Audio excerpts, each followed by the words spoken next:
Can you hear me from here? Yeah, it's all right. Okay, thank you very much, Emma. Yeah, for the presentation. It was great. Okay, so my dissertation, as Emma said, focuses on medieval murals in the Kingdom of Navarre after 1348. So I'm not a specialist in the 13th century. However, I can appreciate how this century appears as the foundational stone where the object of my dissertation lies. In Navarre, around 43% of the medieval murals done in the 14th century were painted over walls of 13th century churches. If in my century, the 14th, 1348 means the start of a deep crisis that will eventually lead to the autumn of the Middle Ages, the 13th century appears as the cornerstone of the Low Middle Ages. Okay. In Iberia, the Christian kingdoms expanded, the economy and population grew, and the creativity of art reached incredible levels. The 13th century was above all a century of transition. The transition between Romanesque aesthetic, inheritor of the late Roman Empire, and the new humanistic aesthetic that eventually will lead to the Renaissance. I would say that the 13th century is a century of humanism, an artistic change in Europe, and Iberia is not an exception. In 1944, a group of specialists in Strapo, a mural painting detaching technique, detached the 13th century and 14th century murals from the main apse of the fortress church of Artajona, Navarre. With this technique, they moved the paintings into framed canvases, and after this, they were moved to the Regional Museum of Navarre. Afterward, the same technicians were going to destroy the layers of paintings that they were not detached. However, the parishioners of Artajona menaced the technicians with the stones, and the operation was stopped. Thanks to this reaction, we have today two layers of painting. The main surface in the museum here, and the fresco footprint on the walls of the church here. The parishioners did not know that they were defending murals painting from the 13th century. Through the centuries, these murals probably created a sense of identity on the parishioners, hence the violent reaction. To reflect identity is one of the most important characteristics of art. Thus, therefore, the 13th century Iberian art reflects its own distinct identity, unique from continental Europe. A distinct identity grew from the rich multicultural reality of Iberia. Or on the other hand, far from romantic ideas, the Christian Iberian art is not so different from continental Western art. To answer this question, I'm going to propose a trip back and forward through the St. James Way.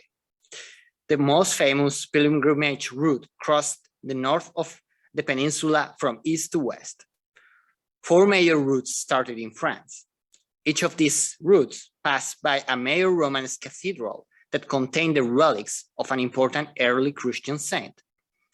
The goal was to arrive at the burial place of St. Jacques, or Santiago in Spanish. For that purpose, pilgrims crossed the kingdoms of Aragon, Navarre, Castile, Leon, and finally Galicia, following the Roman Via Burdigala Asturica. But before continuing with my talk, I would like to remember how traditional art history has focused mainly on Western European art, sometimes understudying and many times even ignoring other civilizations. So I'm going to fall in this bias, as in the last years I have studied Christian Western medieval art. Thus, the reality of this presentation applies only to the northern kingdoms of the Iberian Peninsula. So, in the Christian kingdoms, the artistic styles in the 13th century were the Romanesque and Gothic. But in the Middle Ages, in the Middle Ages, artists, they didn't know that what was Romanesque or what was Gothic. The first was Romanesque, was an idea created in the 19th century by French intellectuals, and the second pejorative word by the considered first art historian, Giorgio Vasari, that lived in the 16th century. The concept used for Gothic was called Opus Francigerum, and the Romanesque was the style inherited from the late Roman Empire, thus part of the identity of Europe. The new style supposed a true evolution in architecture, not only evolution, a true revolution, in architecture, not only evolution.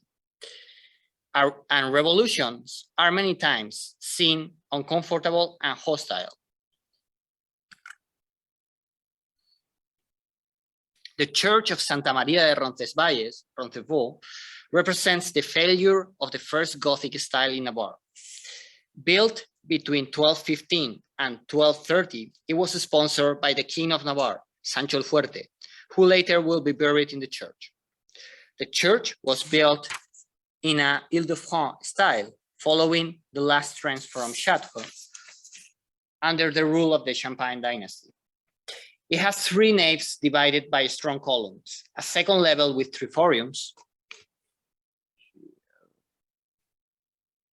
just over there, and a third with windows such as, for example, Notre Dame de Paris. Roncesvalles Notre Dame has been proposed as the first ex novo Gothic church in the peninsula. However, this is the only building built in such a style in Navarre and maybe in the peninsula. After completing Roncesvalles Church, no newer Gothic church buildings will be built in Navarre until the 1250s, when the Jacobin friars of Artajona built a single nave fortress church, imitating their home monastery model of Saint-Sernin de Toulouse. This is the Gothic church model that will succeed in Navarre. So much that in the last decades of the 13th century, parish churches were built with single wide naves, able to welcome the increasing large urban population. The model will triumph even in the remote rural areas, as the Valley of Gogny. In my last fieldwork trips around this valley, I realized how the villagers built fortresses on top of the single nave churches. These are not fortress churches, combined buildings using the same space with a double purpose, as for example in Artajona. No? But distinct spaces built one on the top of another, as we can see in the picture over here, which just here in the shadows lies the late Romanesque or 13th century church roof. So over the roof, it was built this 13th century fortress structure.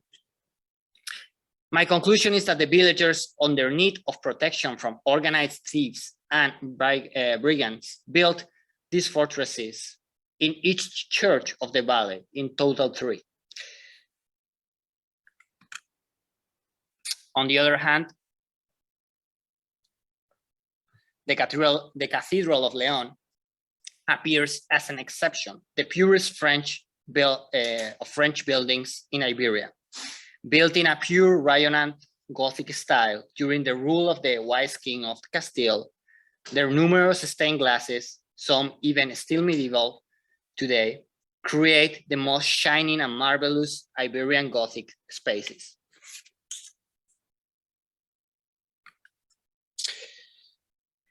So, continue through the St. James Way, now in Galicia, Orense and Santiago cathedrals were built in a Romanesque style through the 12th century. However, entrances of the feet were finished in the 13th century. Orense one as late as the 1250s, but still in a beautiful Romanesque style. However, these Romanesque sculptures have a humanistic approach, showing emotion in the faces, not rigid feelingless expressions, as it was common from the late Roman aesthetics.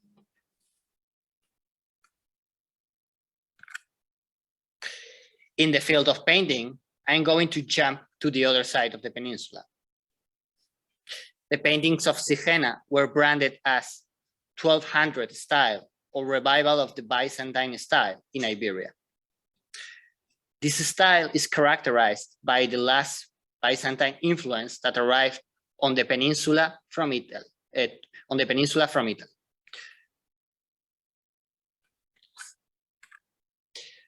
Later in the century, the mural paintings on the conquest of Mallorca by Jaime I represents the 13th century painting style. Between that rigidness of the Romanesque style and painting and the new incoming Gothic linear style.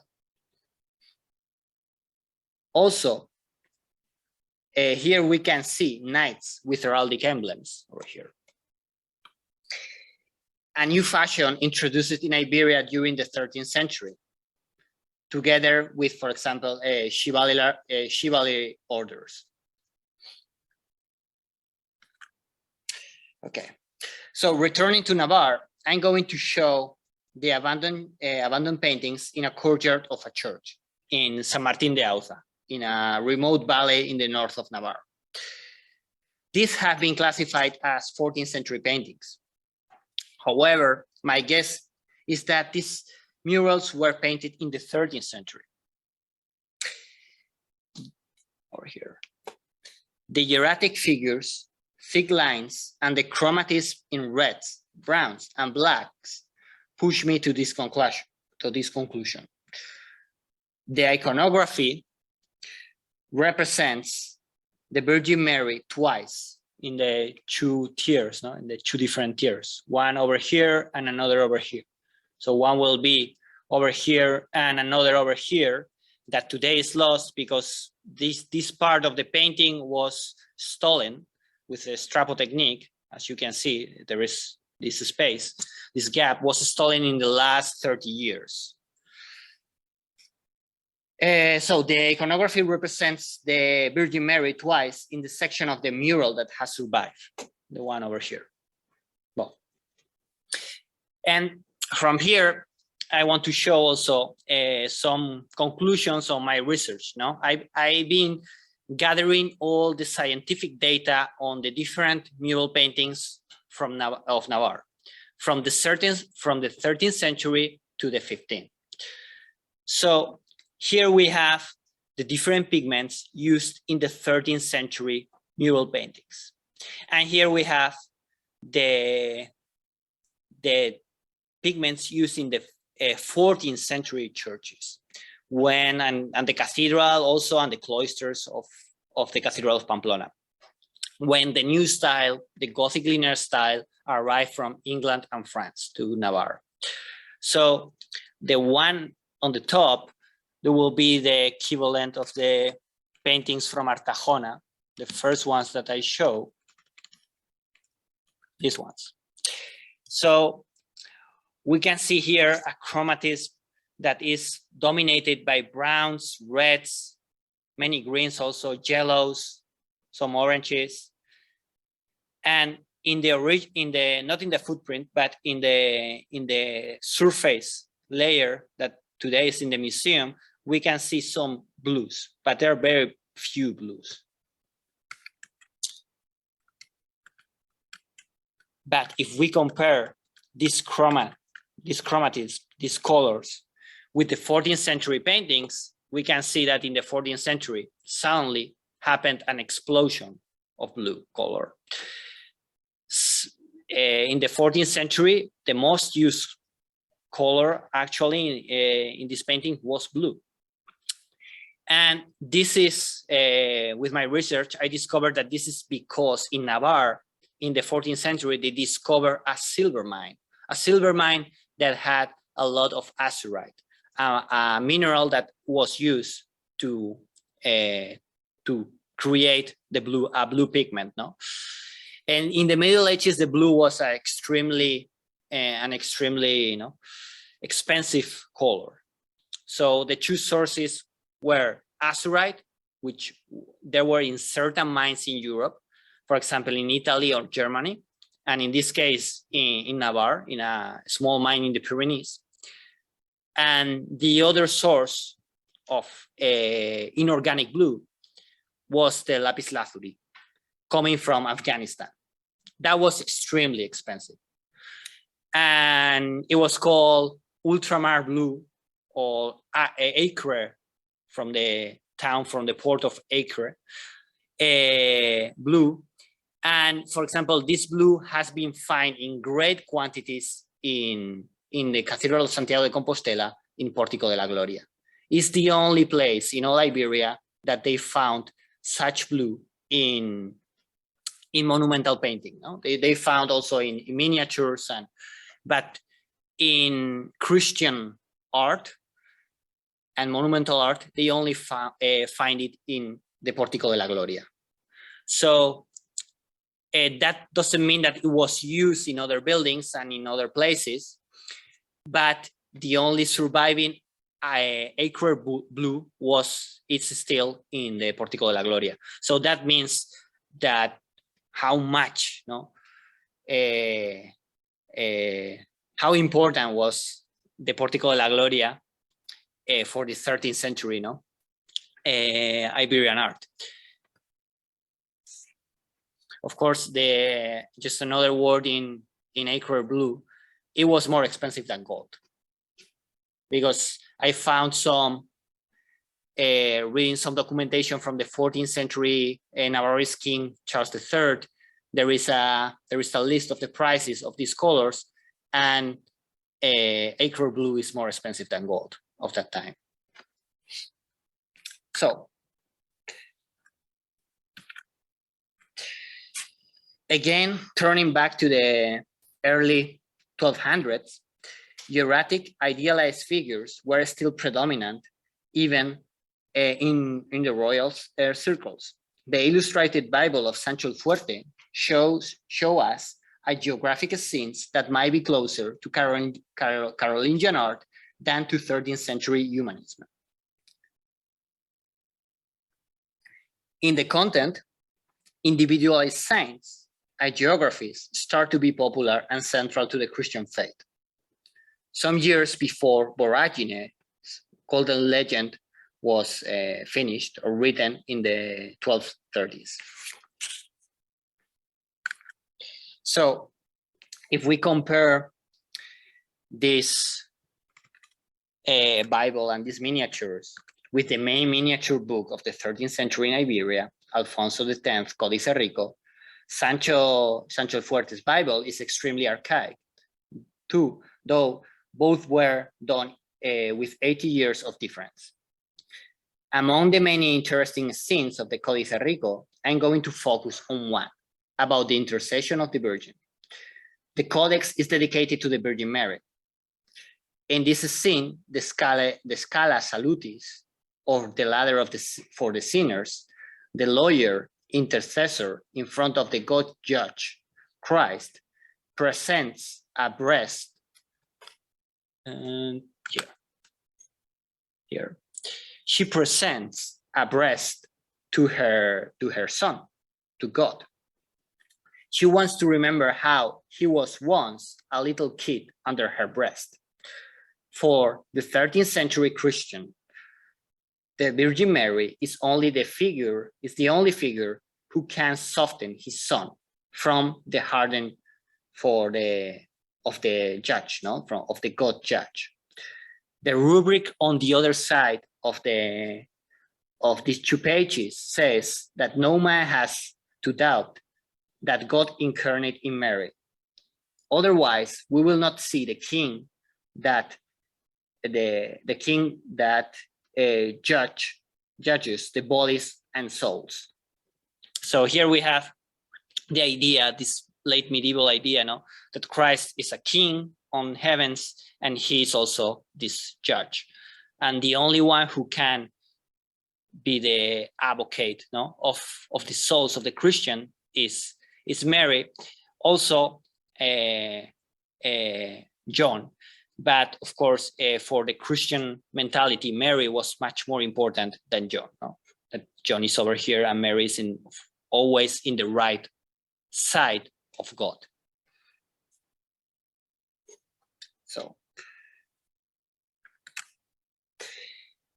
it is in the 13th century when the Mother of God occupies the main spaces in the tympanums, as in the incredible rich door of the collegiate church of Toro. She becomes, without a doubt, the second most important figure in Christianity. The prayers are directed to her, not to him. So was the 13th century Christianity a dualistic religion, falling into idolatry of saints and the worship of the Virgin Mary? Of course, this from a popular perspective, not from the Catholic Church perspective. But the God judge was still very present. The fear of the worth of God appeared as the image of the Pantocrator, God's appearance to John in Revelations. This image is characteristic of a period when the end of times was considered to be close, very close. However, once past the millennium fears, the man of sorrows substitutes the Pantocrator. Even if still a erratic and fearsome figure, the man of sorrows shows his 5 mortal holy wounds. He bleeds as a man and consequently is closer to the everyday 13th century man. Well, sorry. Conclusions. So it will be vain on my part to finish with a categorical conclusion. It seems that North Iberian artistic identity imitates and follows the artistic trends from Western Europe. But it seems that we can state that there is not an Iberian national style, as other European nations have said about the Romanesque or the Gothic styles. This in the 19th century or the 20th century, no? They call these styles, the Romanesque or Gothic, as their own national styles. But mainly it seems that 13th century Iberian art flows naturally. The transition between the late Romanesque to Rayon and Gothic took almost all the century. The architectonic change to the Opus Francigerum was a revolution as well in Iberia. But as we have seen in Navarre, it was not an instant success, and it took time and will to accept the complicated new style.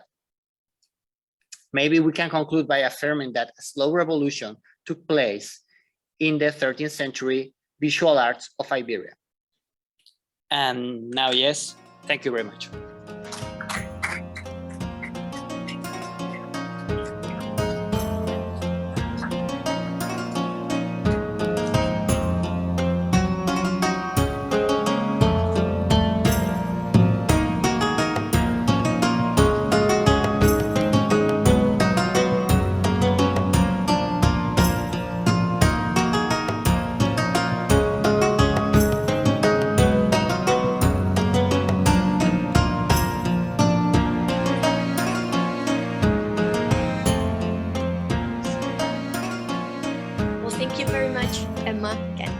Introduction, and thank you to the organizers for having me here.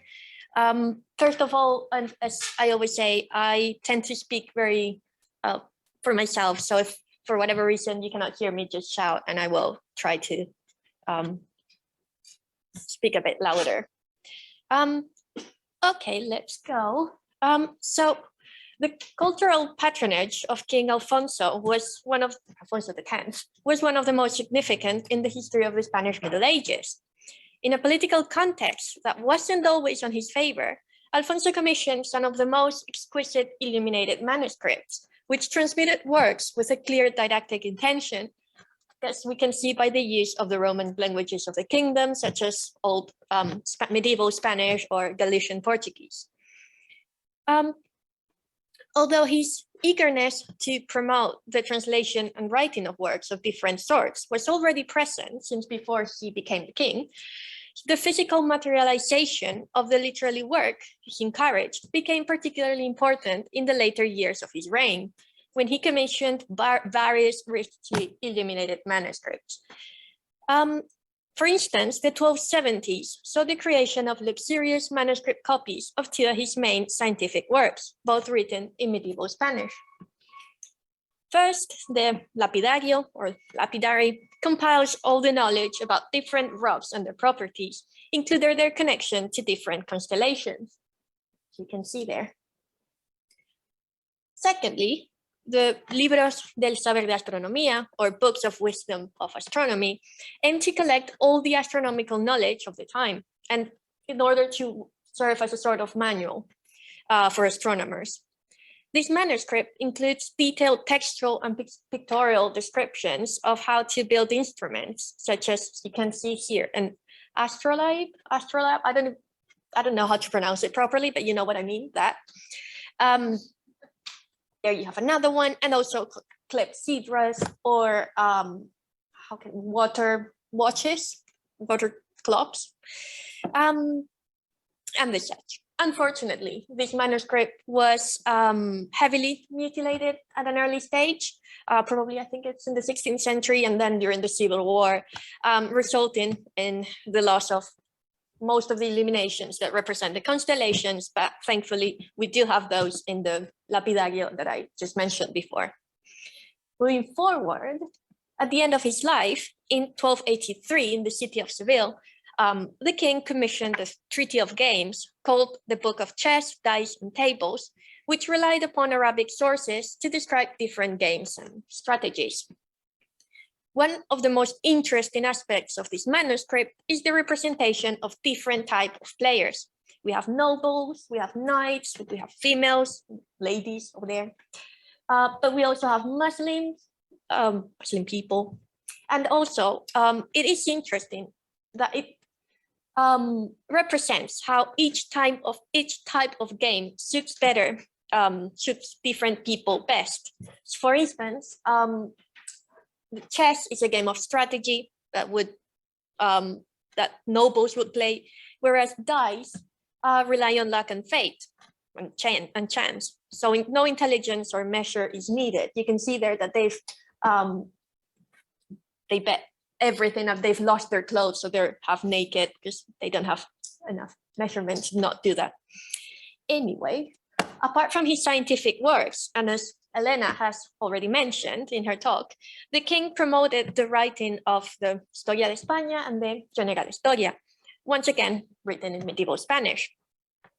However, most of its manuscripts, as you can see in this image, remained unfinished. There is the gap up there on the left for an illumination and small scene, and for the illuminated initial that would have gone right under the rubric or text in red.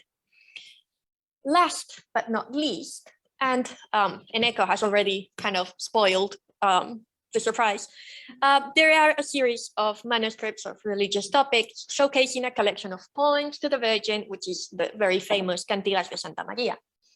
Out of the 4 manuscripts, the 4 preserved copies that we have, only this one doesn't have any illuminations in the sense of scenes, illuminated, iconic illuminations. The Códice Rico, however, this one is the one from Toledo, the Códice de Toledo. The Códice Rico, which is the one that Eneko showed, is an astonishing example of the combination of music, text written in Galician Portuguese, and narrative cycles, as you can see there. Another one which remained unfinished is the Códice Florencia, which, as you can see, again, it unfortunately remained unfinished, but on the other hand, it's quite interesting to see the process in which they created these illuminations. And the most complete collection of the canticles is preserved in the so-called Códice de los Músicos, which is so-called because the only scenes that it has are these representations of, you can see them there, of musicians, which are quite accurate, and someone whose name I cannot remember has reproduced all these instruments quite recently. In the vast majority of these manuscripts, King Alfonso included himself in an image as the patron of the work, such as this one, which is the one present in the mentioned book of chess, dice, and tables. King Alfonso is shown dictating the text to a scribe that diligently copies his works. However, this is obviously an idealized construction and a simplification of the process. In other words, the king did not dictate the works. In fact, the texts were the text and manuscripts issued from the royal scriptorium were the work of workshops formed of translators, scribes, and illuminators that worked following a system of compilation of information into drafts that would eventually become the finished product. This system and the materiality of the objects that they produced were obviously not born out of nowhere, but were instead the product of exchanges and traditions that King Alfonso managed to absorb and combine to create unique artworks. My aim in the next part of this paper is to focus on those exchanges, which will hopefully help to contextualize Iberia within a wider 13th century. Medieval kingdoms were far more interconnected than we think, with a constant exchange of diplomatic gifts of different sorts. Although not always preserved as objects, said gifts are usually mentioned in documents. For instance, in his codicil, which is sort of modification of testament, written in Seville in January 1284, Alfonso mentions a historiated Bible in 3 books, which was given to us by King Louis of France. Alfonso is referring to the moralized Bible or Bible of St. Louis, today preserved in the Cathedral of Toledo, except for a few folios, which are at the Morgan Library and which are the ones that I brought here because the Toledo Cathedral has not taken any proper pictures of the manuscript, so this is what we have. Anyway, this Bible was probably commissioned by either King Louis himself or his mother, Blanche of Castile. Both of them are represented there on the upper part. And interestingly enough, we again have a representation of those scribes at work on the lower side, on the lower part.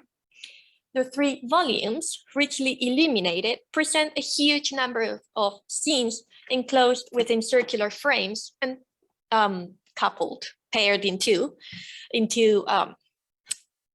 it's difficult to explain. So there are 8 scenes per folio. They're coupled in pairs. One of the scenes represents, which is the upper one of the 2. So these 2 would go together, these 2. The upper one represents a scene from the Bible, and the other, the one on the lower part, it's represents a moralized explanation of said episode.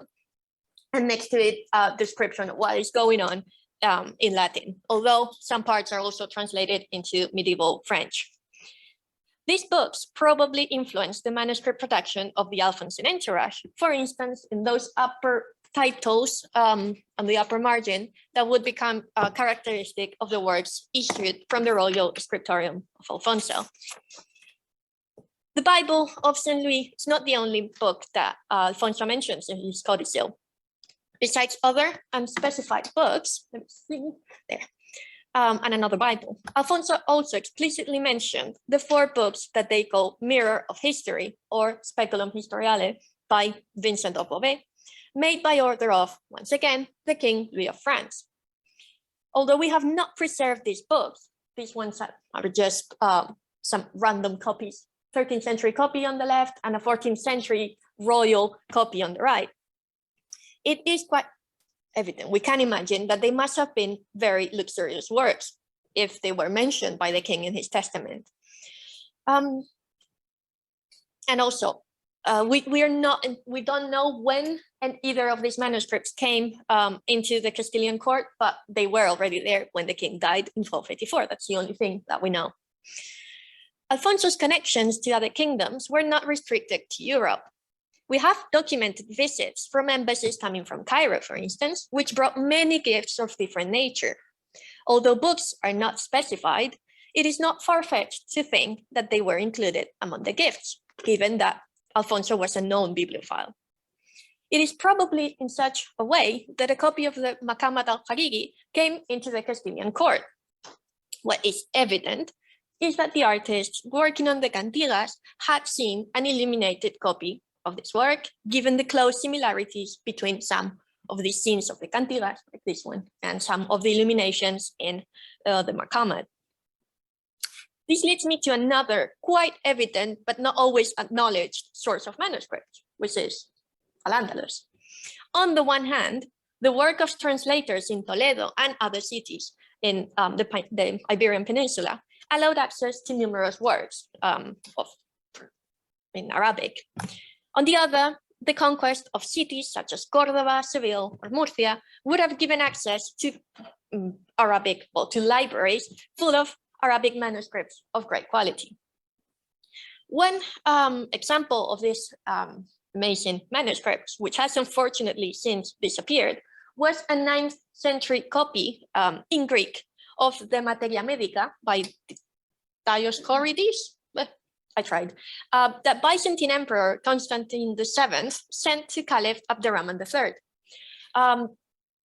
We don't know when this book disappeared, but it was documented in.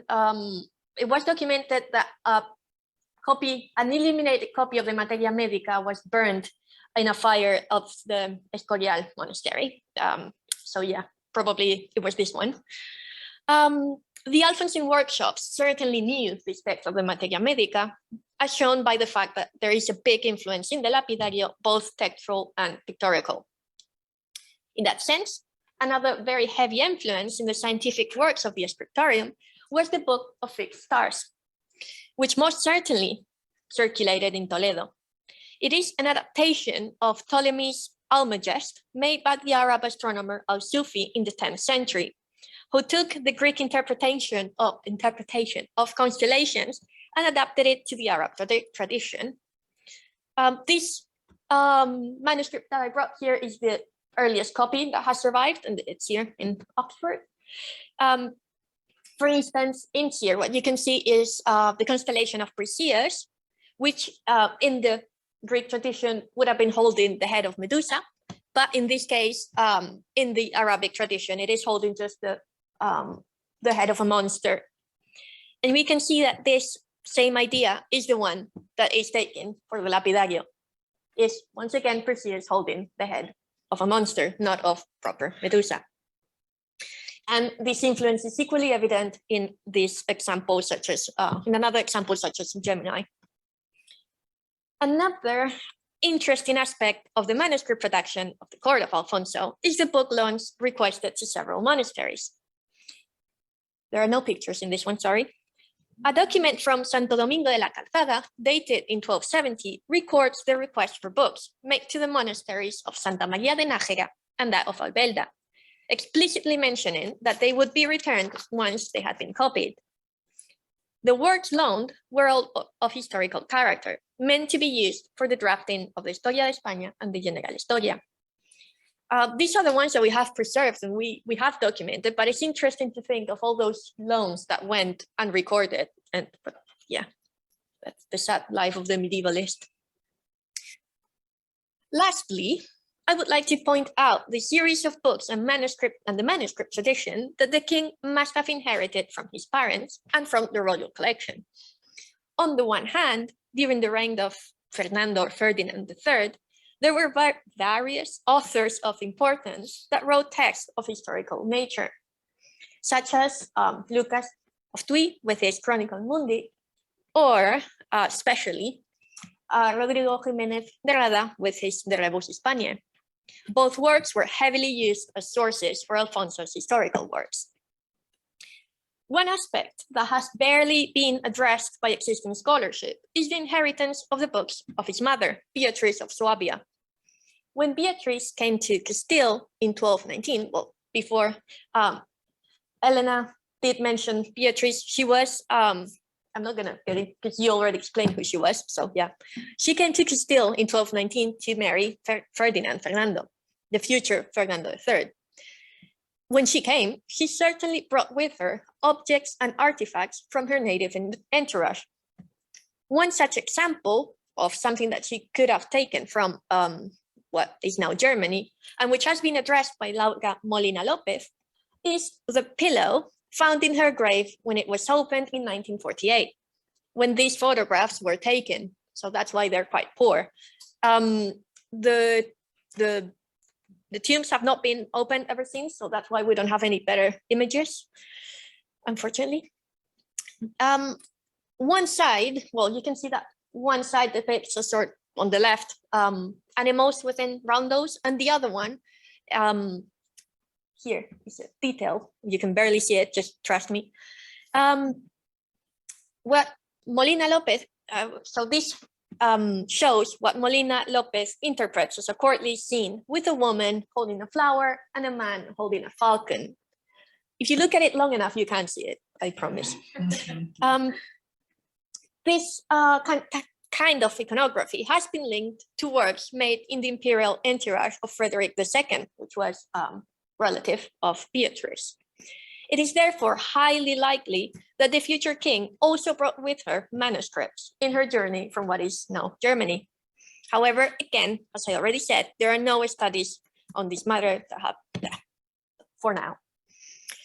In this same sense, one work linked to the figure of Beatrice, which was certainly known by the king, is the life of Saint Elizabeth of Hungary that Pope Gregory IX likely sent Beatrice in 1235, and which was used as the main textual source for this manuscript of the life and office of Saint Elizabeth, made in Seville, in the courtly entourage, circa 1280, and which is the focus of my PhD research. So there it is. To sum up, the manuscript production during the reign of Alfonso X cannot be understood without looking at the different interconnections with other territories, institutions, and individuals. In this illumination, at the opening of the Lapidario, the king is represented right underneath an image of Aristotle, the philosopher, sharing his knowledge with his disciples, thus creating a visual link between the Greek philosopher and the wise or learned king. King Alfonso then managed to unite different sources and create something different and unique, becoming himself part of the stirp of wise men or sabios. Thank you very much.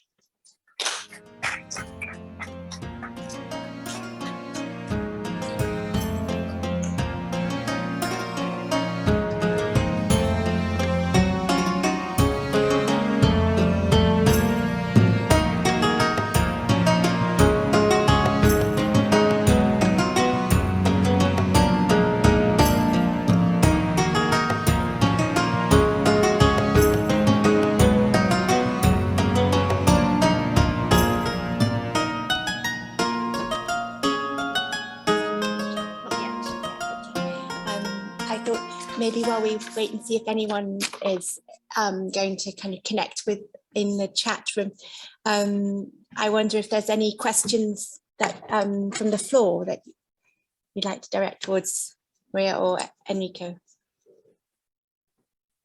Yes. I'll ask the first question.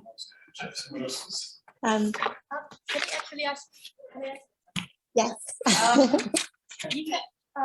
The use of blue in 14th century was due to the discovery of this silver mine. And what does it say about the patrons for this paintings that they have access to that mine? Does it say something? That's part of the goals of my dissertation. Yes, blue was extremely expensive, as I said, and these local Navarrese noblemen, they had the access to the mine, so therefore they could paint their churches in blues and reds. So they could divide the churches, the walls, between heaven and hell. So blues was for the north wall always, and reds were for the south wall. So it was a clear visual division between heaven and hell.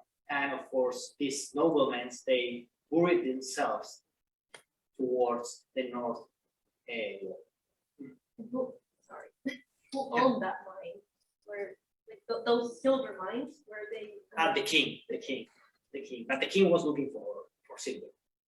Yeah, the king was looking for silver and all the time. And I think this azurite was an extra thing, that it was an extra resource, no? Yeah, that they could sell and they could gain some profit, but they were not so focused. The documentation mentions the azurite, but mentions much more silver than. I also had a question about the pigments. I just wondered the sort of how many paintings you have been analysing in the course of your research, and whether you found this transition in just wall painting or in the painting of the sculptures you mentioned at Santiago, and any manuscripts, because I noted you showed some of Alfonso manuscripts. So I didn't research any monumental sculpture, polychromic sculpture, which is a little bit different than mural painting. And of course, I didn't tackle with any miniature chromatics or pigments in miniatures.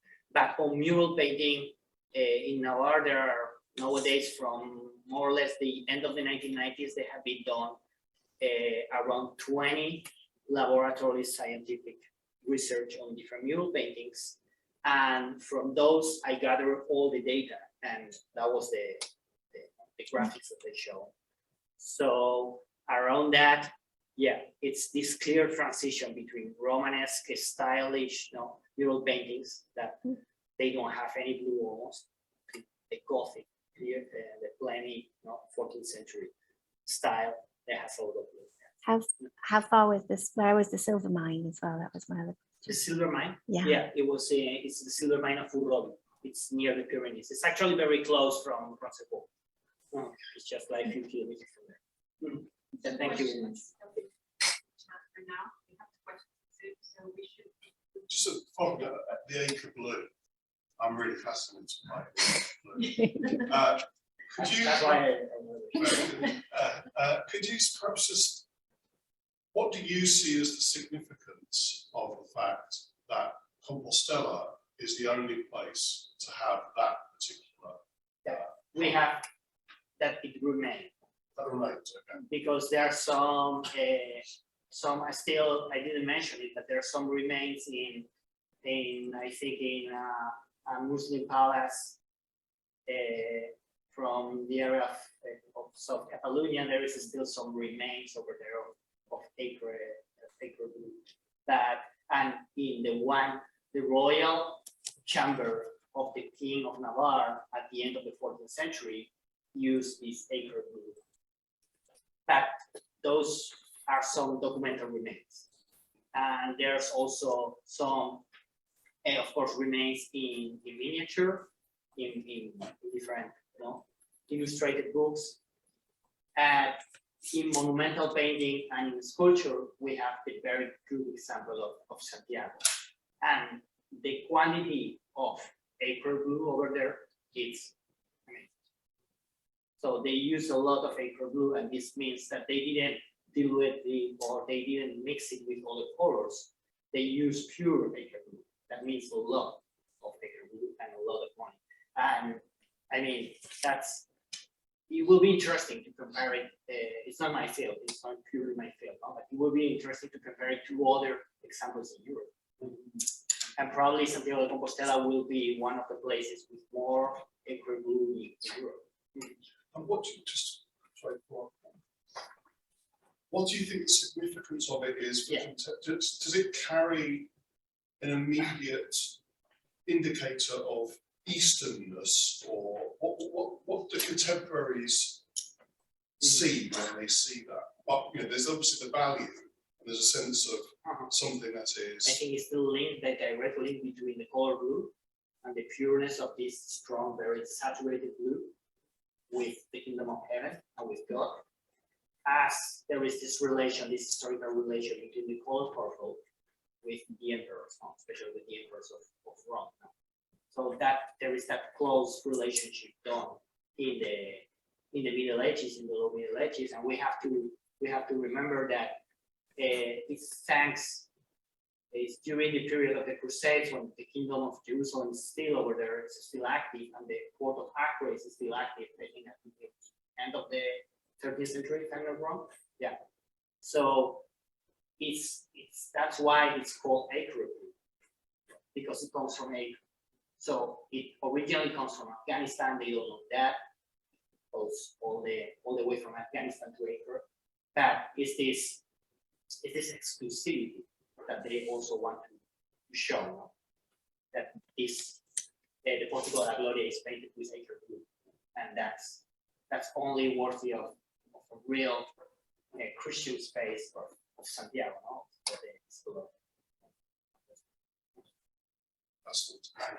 Maybe if we move on to the. So let's go first.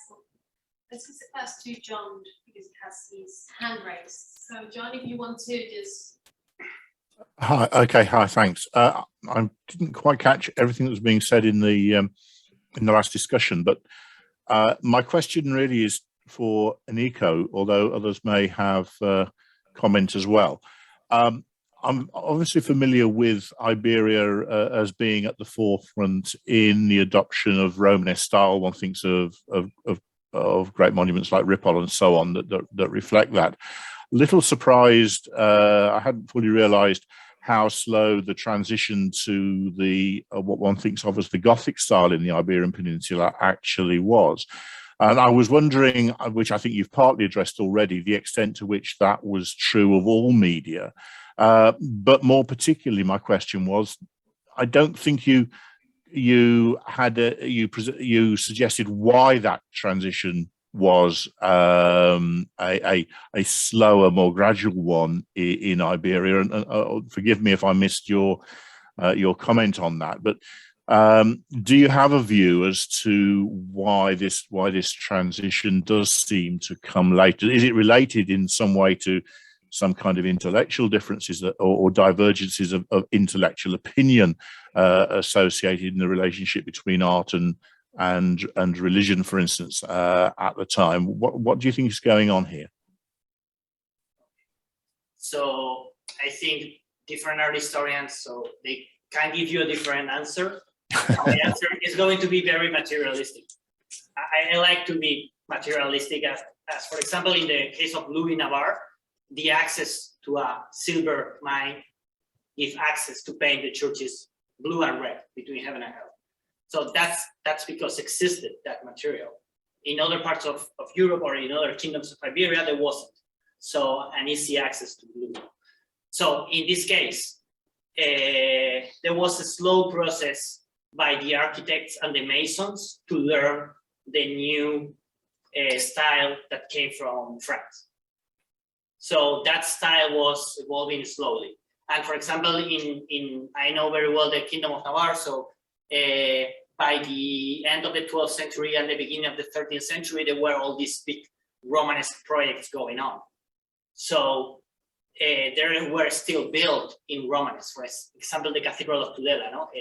The basis is built in Romanesque, and as they are going to end it up to the roof, they change the arches to Gothic. So it's a slow process of learning how to do that by the masons and the architects, no? So that's why I finish saying that it's a slow revolution. It's a revolution, but they need to learn the new procedures. Okay, thank you. And clearly, what follows on from that is that there was no sense that the continuation of what we would call a Romanesque style was in any way becoming outmoded or unsatisfactory. It was as current in fashion within Iberia as Gothic was elsewhere.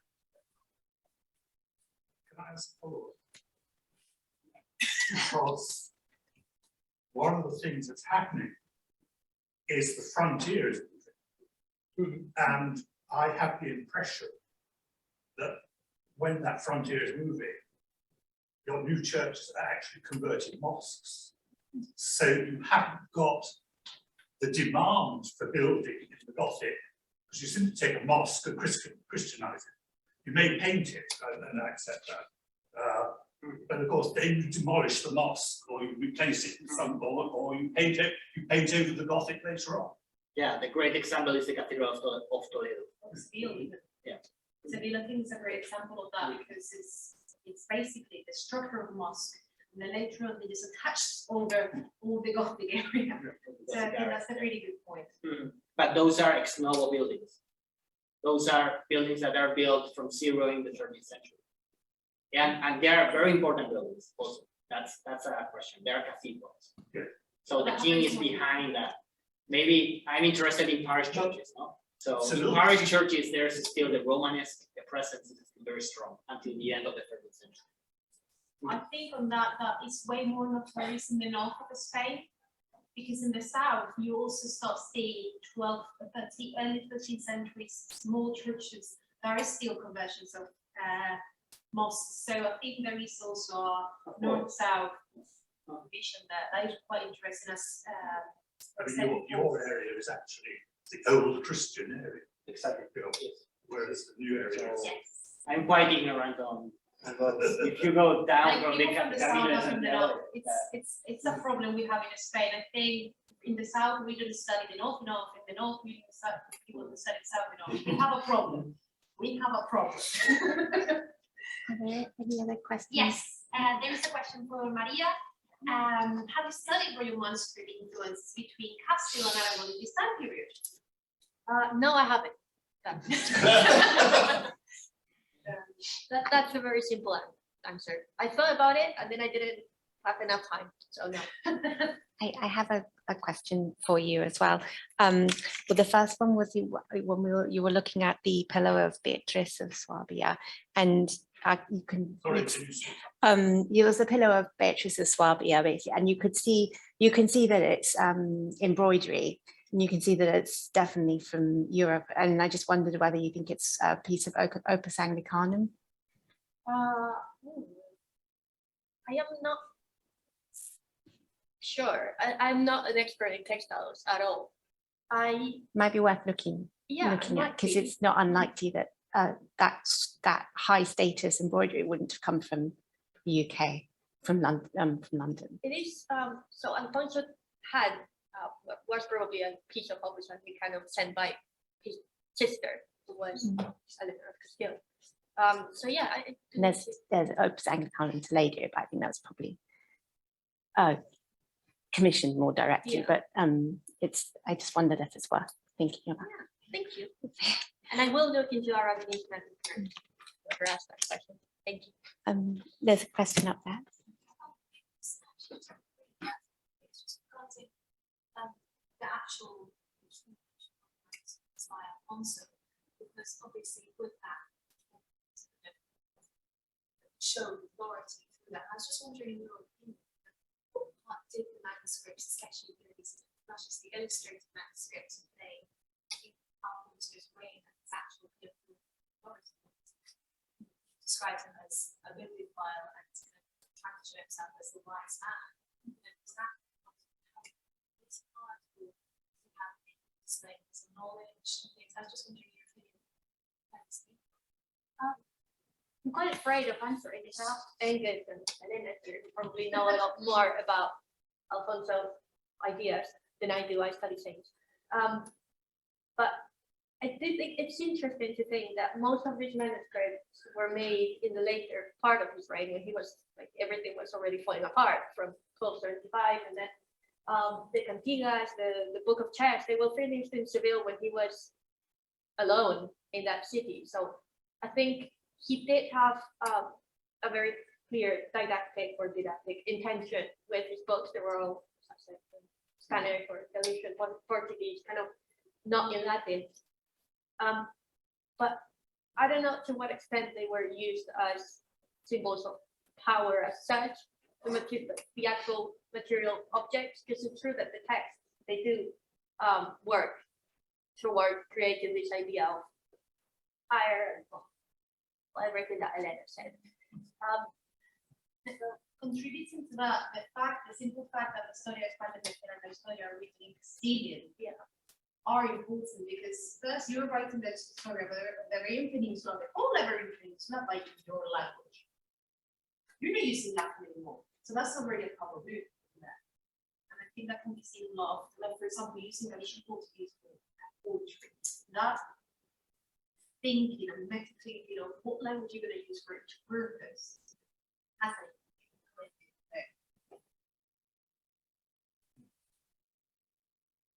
But it's Castilian.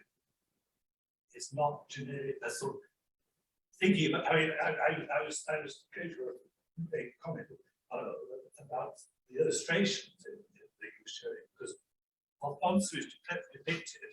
He's wearing a royal crown, not an imperial crown. He's writing Castilian. He's not writing in an imperial language. I actually talk about in my thesis about that. I mentioned before in my presentation that one of the biggest obstacles was the Pope, but also the other big obstacle also attempts to report was the Iberian nobility, the Castilian nobility. And we're like, why are we going to invest money on this thing that you only care about? So I argue in my thesis that the use of Castilian, and considering this book was written to be read out loud in the court, was also an attempt to convince these people in the Aryan scenario that first Castilian, the language of the Castile, was hegemonic in the Iberian Peninsula, and all these imperial ideas to be communicated to the rest of the Castilian nobility.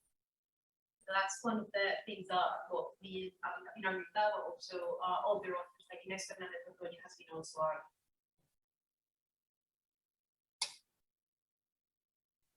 Can I Do you- ask a question? Yes. Sorry. We've got time. Yeah, we've got time. We've got a lot of time. This is to art historians talk about international Gothic, moving late 13th into the 14th. I think what you're demonstrating is that in terms of Iberia, that's a false designation, that you've got different types of Gothic coming through. That there's very regionalized churches where you've got castles built on. That's the very distinctive region. When I saw them, I thought that's skied, but they're not best. They're distinctive. No. They were, probably they were towns founded before any kind of Castile. So there were towns that they were over there, and they built the churches in the 13th century or late 12th, early 13th century, and then they did this fortress thing in the top.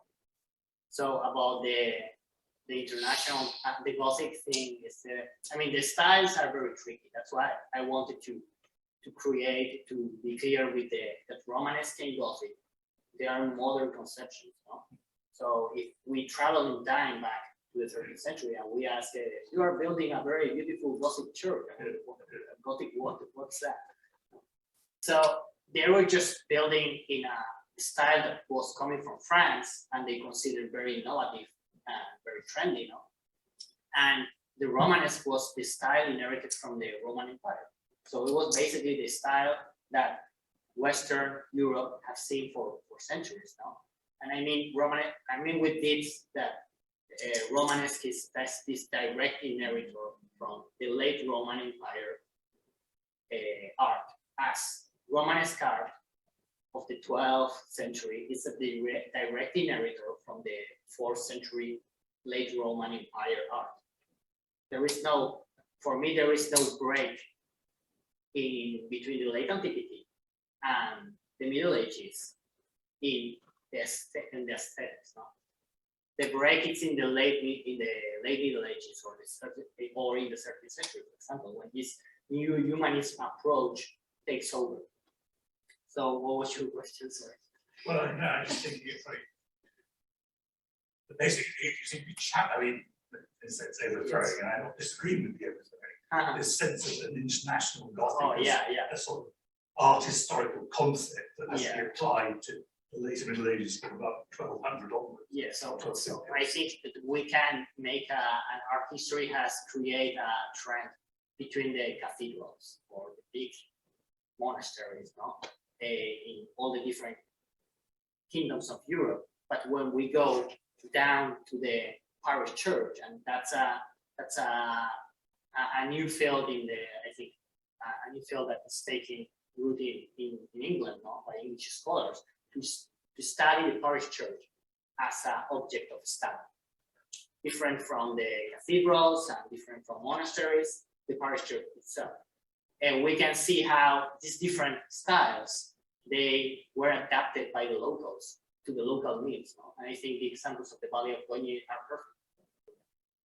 So we cannot apply the traditional style to those specific cases, no, parish churches. And probably in England will happen the same. I had one last question for Maria. Are there any more on the chat? I'm asking here, but not at the moment. I was just interested by your comment on the different sources for manuscripts for the scriptorium that Alfonso's illuminators were working from. And you mentioned that there were loans from libraries, from monastery libraries, and you talk about gifts from court of St. Louis, King Louis, St. Louis.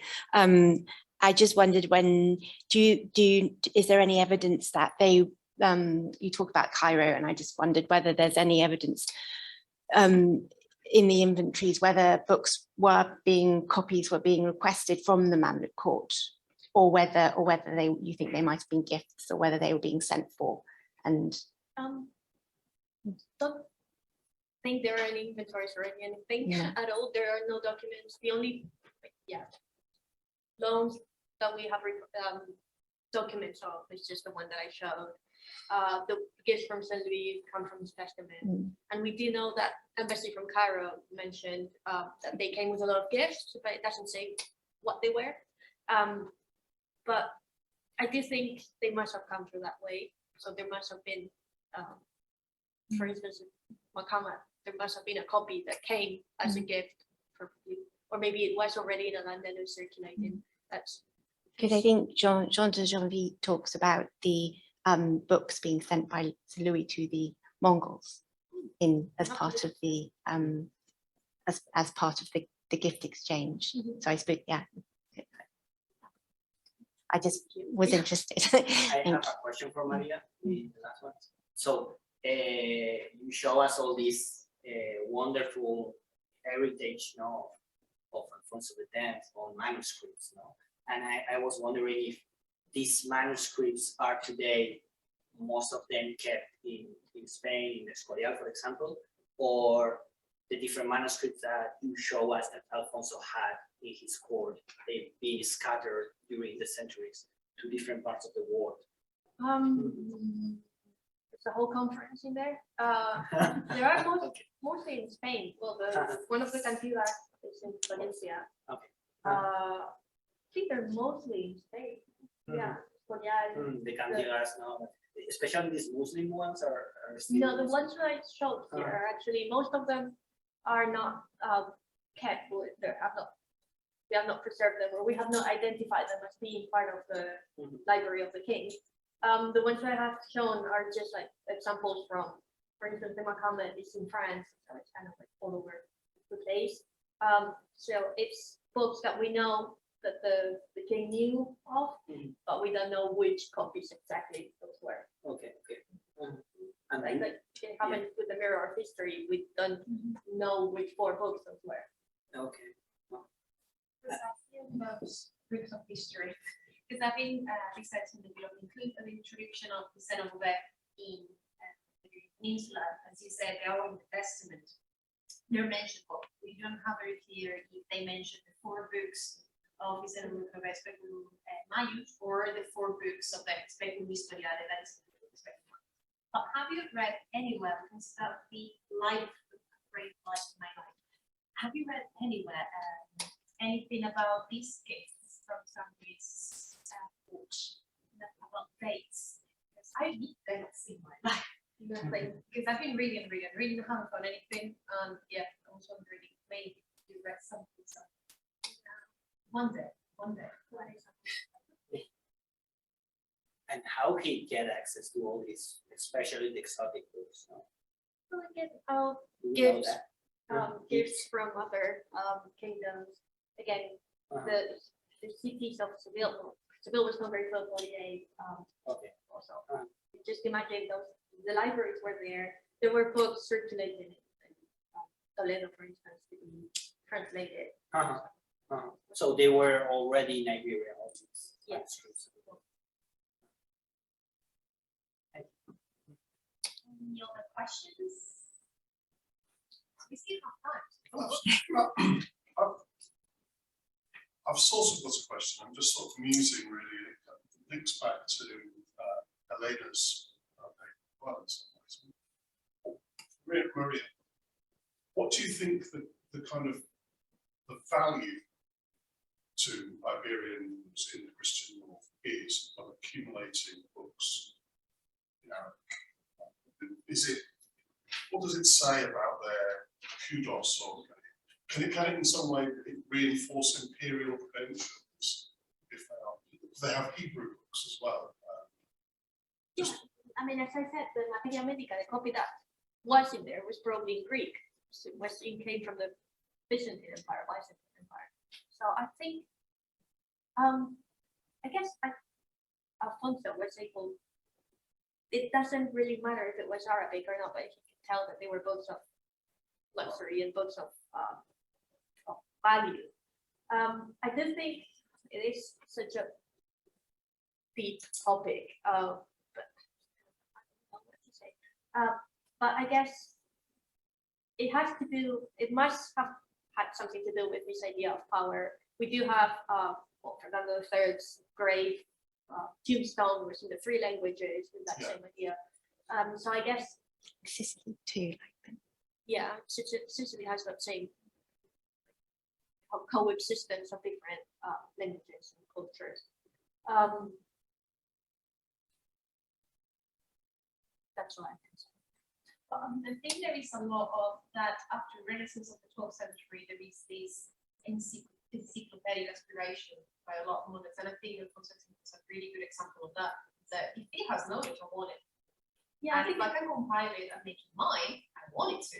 So I think there is also this encyclopedic aspiration to amass as much knowledge as it can, because knowledge is power at the end of the day. that really, it didn't really matter where the knowledge came from. So But is it that knowledge is power, or is it that the acquisition of other people's knowledge is power? I mean, what I'm trying to say is it about taking what belongs to another, political or religious culture and accumulating it and asserting some kind of supremacy over it?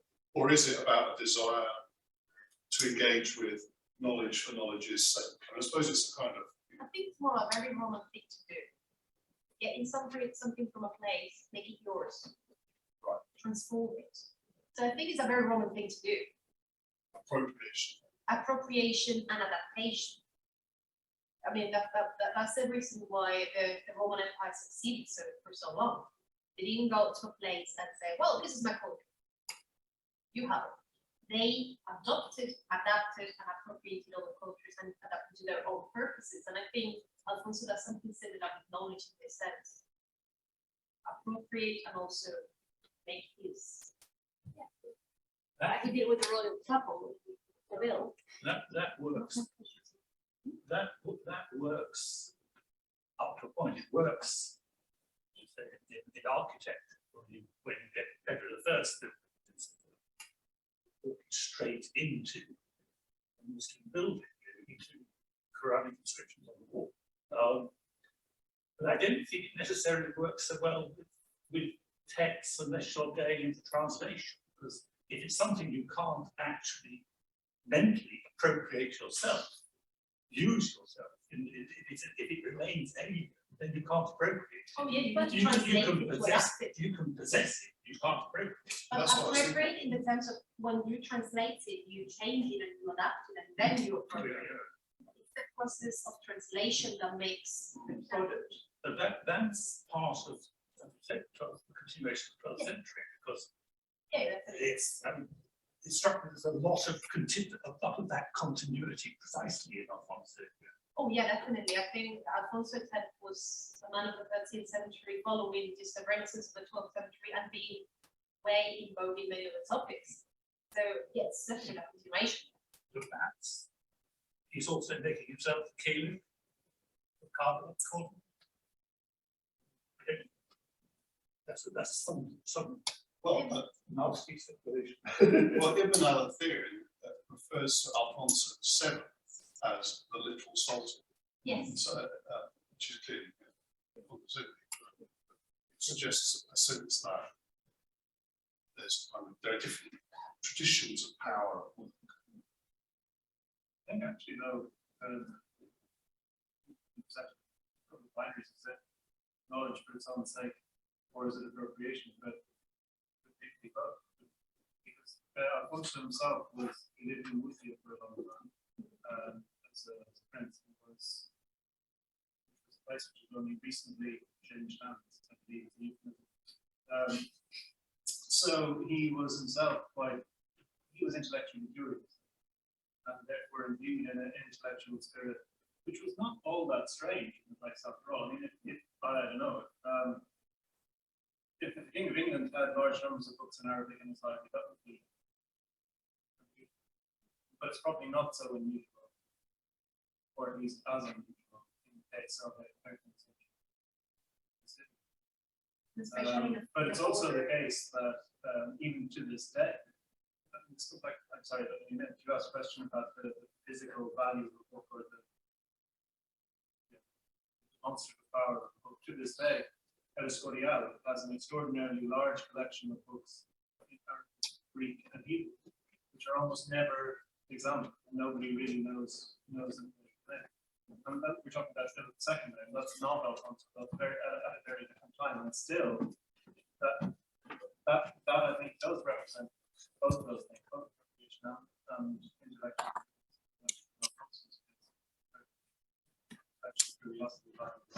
I mean, I guess the point I'm sort of Your voice is a little bit better, so Yeah. I'll just come to this.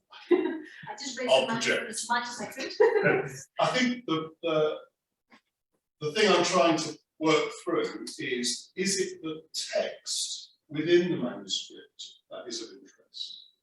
Or is it the codex, the idea that you possess books belonging to another culture?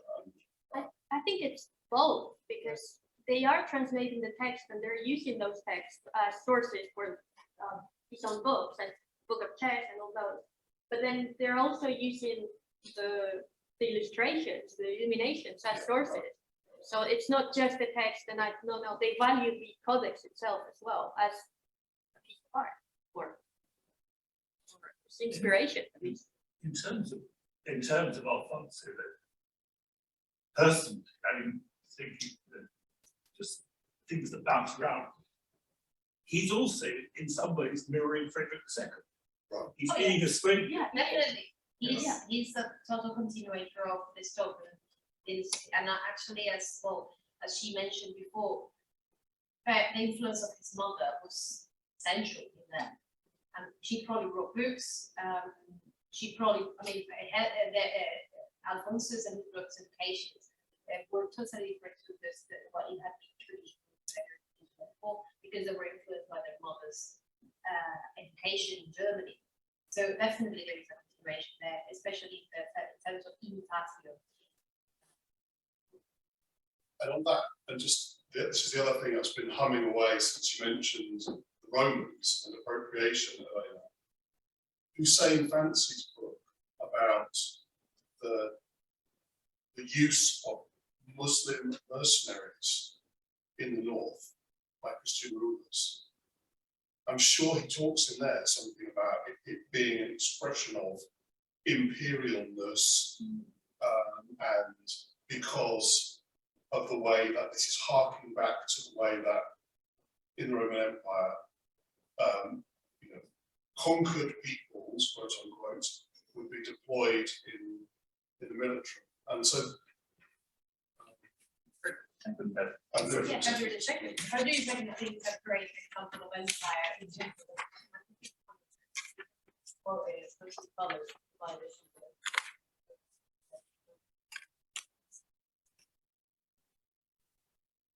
No more questions? John's got a hand. John, raise the hand. Hi again. This question's a sort of a general late entry, I suppose, to anybody, any of the contributors who wish to comment. Given the sort of time period we're talking about, one's well aware of the, shall we say, the rivalries, for instance, between Henry III of England and Louis in France, and comparisons that were often made between their courts and the sort of intellectual environments in which they operated. I just wondered whether there was any suggestion that Alfonso X had contemporary courts that he too was influenced by, or not necessarily sought to emulate, but I'll just use that word influenced by. Whether, you know, was he looking further afield in shaping his approaches and policies?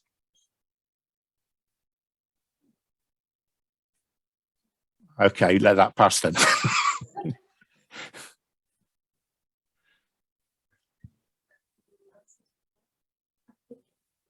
We're thinking. Well, Milan a very an arrangement to try to approach Castile and Aragon that it didn't work really well. Well, the relation was still tense after that. She wasn't solely Aragonese. Okay. To Hungary. Hungary. I think, I don't know if there was any other court that tried to emulate. It is quite clear that he wanted to emulate the wise men of the past, as the image in the Lapidarian shows. I guess Frederick II was be the most similar in that sense, Roger the second. especially with the Roger the second. representations of Alfonso X and Frederick II.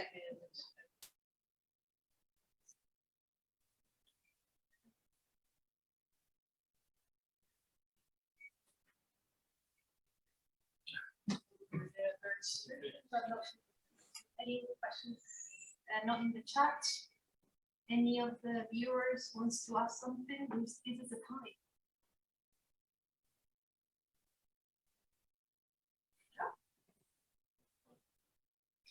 Yeah, well, thank you very much, Maria and Eneko, and thank you everyone for their contributions. It's been a really interesting afternoon. So if you could raise your hand, please.